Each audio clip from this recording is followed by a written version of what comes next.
Hey everybody, I hope everyone is doing well today. So what we're going to be talking about today is the peer review for the issue proposal.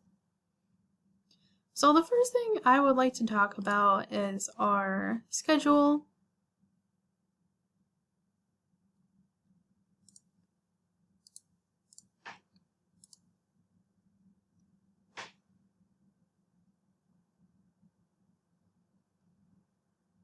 So we are on officially week 6, and I am looking at Tuesday, March 2nd. So what we're doing today is the peer review for the issue proposal. Now keep in mind that the rough draft for the issue proposal will be due through your Google document link. Please be sure to share that with me if you have not already. And the rough draft will be due by midnight, and please be sure to share the link with me. And you will also be using your link to your rough draft for peer review today. So that is the first part that is due on Tuesday, is that rough draft, and making sure you have that done. Now, the second part that we're going to talk about today is how to do peer review for our online class. So the second part that will be due is to comment on a fellow student's or your fellow peer, comment on a rough draft that has not been commented on already. And we will be doing that through a discussion board on Blackboard. So your comments for peer review are due on Wednesday, March 3rd by midnight. So please be sure to track down a fellow student's comments, and I will talk you through that today in this video as well. But the first thing I would like to talk about is this lesson. So I will be using this lesson today as a way to guide your feedback. So this is the lesson for today for the peer review issue proposal. So I would like to go through this lesson first.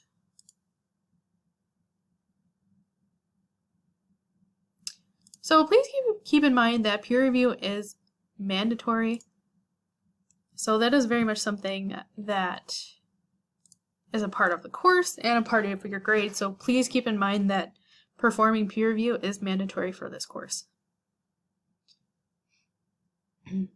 But first, I would like to talk about our portfolio. So since we're a little bit halfway through the semester already, I would like to begin talking about our final digital portfolio. And your digital portfolio will be a Google website. So the first thing I would like to talk about is this list that I have made here, or that I have actually borrowed from a coworker.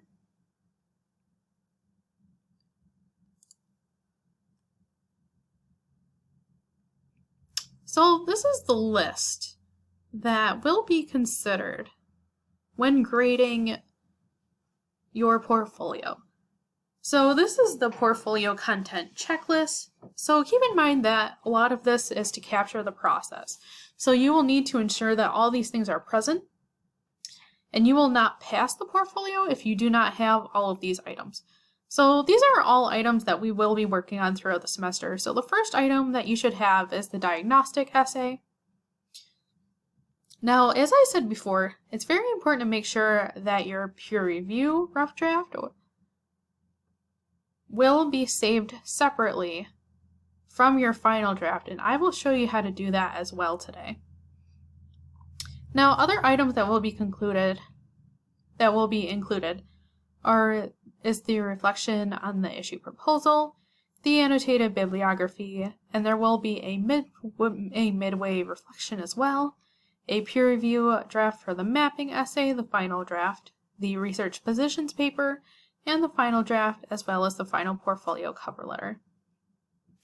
Now, some optional things to include on your Google website page will be writing labs, brainstorming or free writes, maybe a personal touch, maybe quotes, pictures, colors, whatever you want to include, and anything else that you want your second readers to see.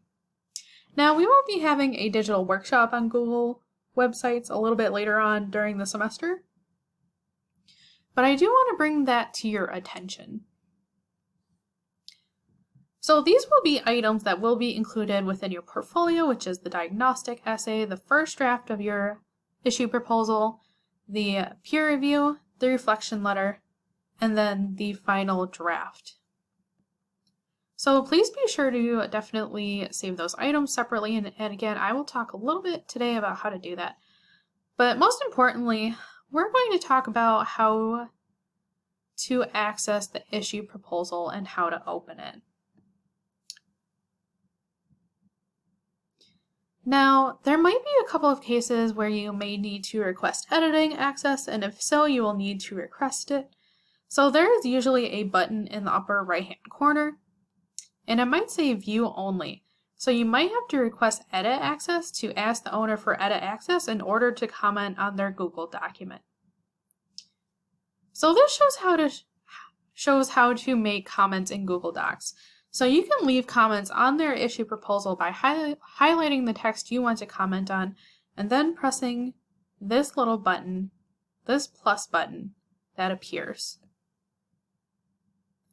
So how do I know what to say? So these next 6 slides will provide some guidance on some ideas on what you may want to do or things that you may want to suggest on your peer review. So you can do some of them or all of them.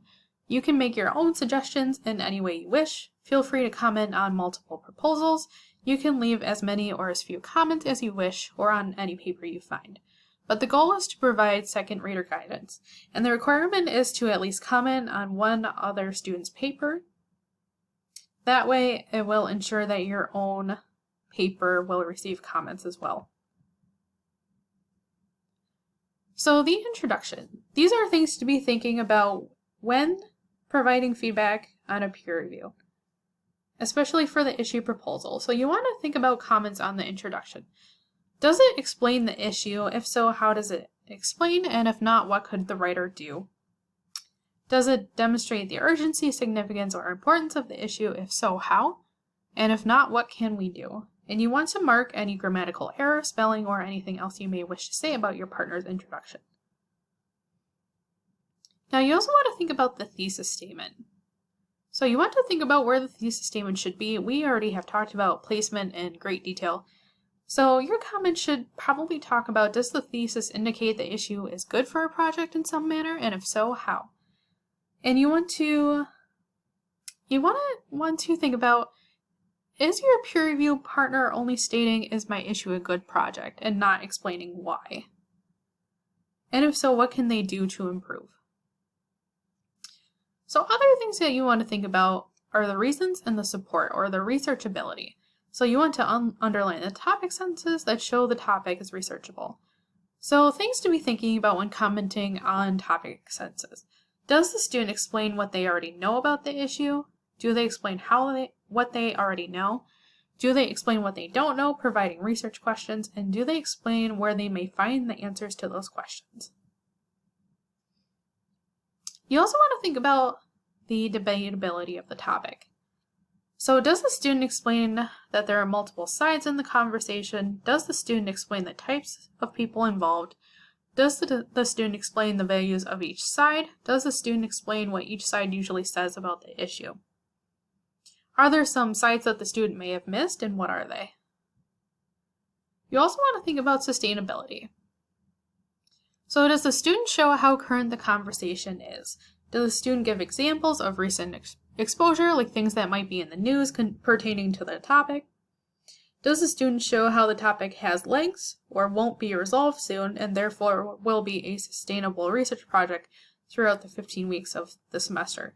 Is there something else that can be said to explain how relevant and timely it is? So in terms of the conclusion, you want to highlight the conclusion, maybe make any helpful comments, maybe highlight any things that might be missing. The place in the conclusion where the writer restates the thesis or the purpose, the place in the conclusion where the writer repeats some reasoning, or where the writer may make a final impression on the reader or maybe kick up some pathos or emotional appeal.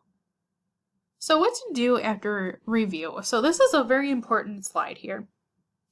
So on your rough draft, make sure to not edit, resolve, or otherwise change the reviewed draft. Once you make peer review comments, do not change anything on the draft. So once you have your rough draft sort of saved, You will copy the draft by clicking on File and Make a Copy. And then you will label that new copy the final draft, and then you will save the final draft to your Google Drive. And that does it automatically once you have it labeled. And then from there you will edit, revise and resolve the final draft only. So be sure to check the boxes. So anyway, I want to talk a little bit about Google Documents here. So I will be demonstrating with our sample issue proposal, and this is actually a previous issue proposal. And this is an example that I have also used in class. So the way to make comments is to make sure that you highlight text. So I am going to find the thesis statement here and actually highlight that, just to sort of demonstrate how to do that. So much of this up here is actually background information about bioengineering.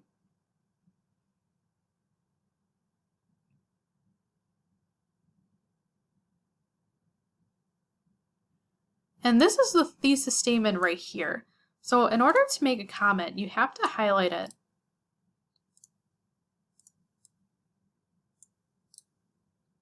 And then from there, you can click on Comment.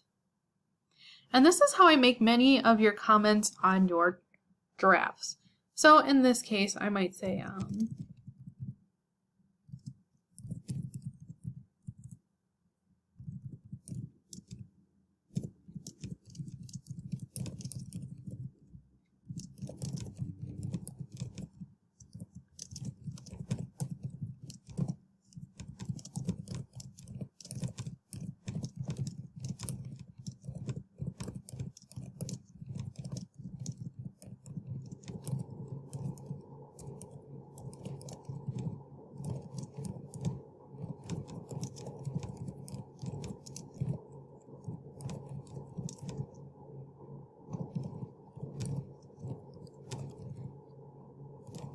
So then from there, in order to make the comment, you have to click on Post Comment, and then it will show up right directly on the draft.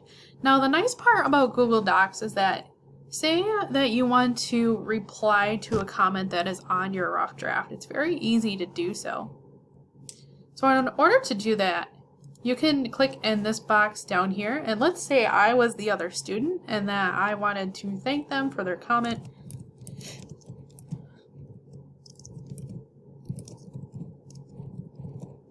And then from there, you can even hit reply.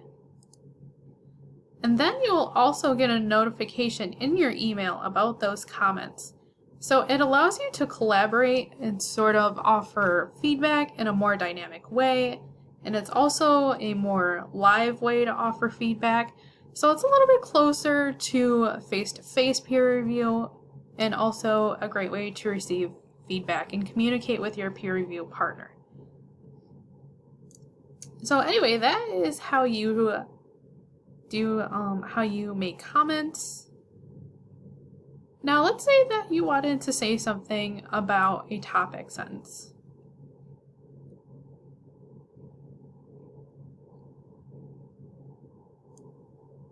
So maybe I want to make a comment about this topic sentence. Again, you click on Comment.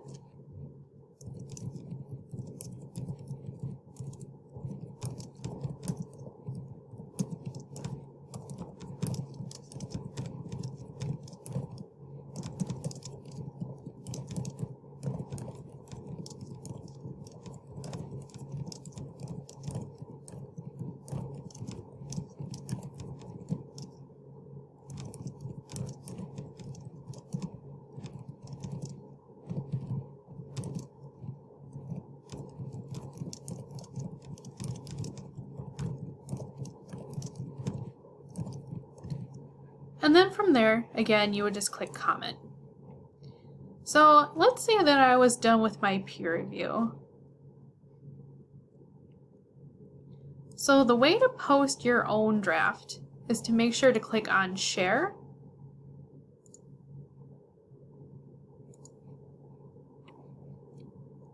and then you can click copy the link, and you want to make sure that this is changed to anyone with the link can view, and that this is set to commenter. That way I will be able to see your comments as well. And then from there you can hit copy the link. So then from there I have set up a discussion board on Blackboard. So I am back on our Blackboard page here. So what I will do next is to go to discussion boards. And I have the directions for the issue proposal peer review right here. So then from there, what you're going to do is click here. And now let's say I wanted to post my draft. So then from there, you're going to click create thread. And as your subject, you're going to type in your last name, Krasna, issue, proposal. Now, since I already have that link copied, you can copy and paste the link right directly into the box there. And then from there, I will hit submit.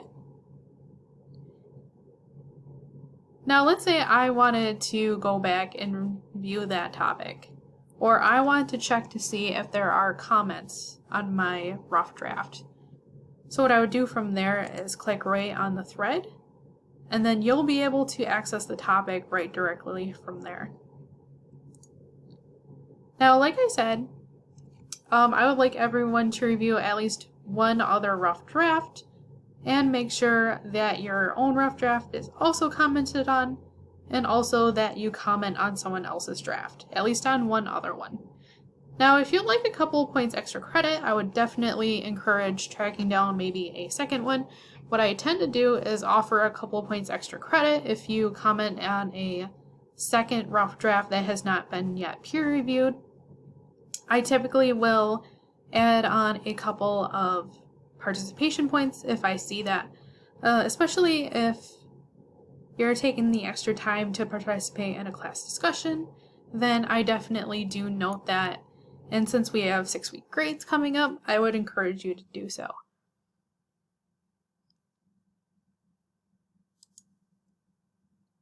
Anyway, that is it for today. So, like I said, I have already talked about how to do peer review, and that the rough draft for the issue proposal is due on midnight by Tuesday, and that peer review is due on Wednesday by midnight. And then everyone's final drafts will be due on Thursday by midnight. So if you have any questions or problems, feel free to email me. And I will have office hours as well on Friday. Now, I will have office hours on Friday. I hope you all have a wonderful day and a great night. If you have any questions, feel free to email me. Bye, everybody.